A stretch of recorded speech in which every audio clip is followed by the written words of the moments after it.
दो घरों की कहानी। नदी किनारे एक छोटा सा गांव बसा हुआ था। नदी गांव के लोगों के लिए पानी का प्रमुख स्रोत थी, लेकिन जब बरसात के मौसम आया और गांव में कई दिनों तक घनघोर बारिश हुई तो नदी में बाढ़ गई। बाढ़ का पानी पूरे गांव में भर गया। मकान पानी में डूब गए। लोगों को सुरक्षित स्थानों पर भागना पड़ा। बाढ़ के पानी में लोगों के घरों की कई चीजें बहने लगी। उनमें दो घड़े भी थे, एक पीतल का घड़ा था और एक मिट्टी का।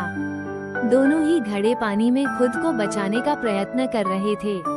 पीतल के कठोर और मजबूत घड़े ने जब मिट्टी के कमजोर घड़े को संघर्ष करते देखा तो सोचने लगा कि मिट्टी का ये कमजोर घड़ा आखिर कब तक खुद को डूबने से बचा पाएगा। मुझे इसकी सहायता करनी चाहिए। उसने मिट्टी के घड़े से कहा, मित्र सुनो, तुम मिट्टी के बने हुए हो और बहुत कमजोर हो। बाढ़ के इस पानी में तुम अधिक दूर तक नहीं जा पाओगे और डूब जाओगे। मेरी बात मानो और मेरे साथ रहो। मैं तुम्हें डूबने से बचा लूंगा।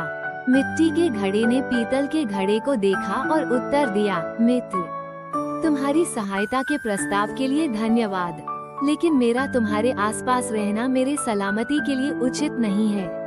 तुम ठहरे पीतल के बने घड़े और मैं मिट्टी का घड़ा। तुम बहुत कठोर और मजबूत हो। अगर तुम मुझसे टकरा गए तो मैं तो चकनाचूर हो जाऊंगा।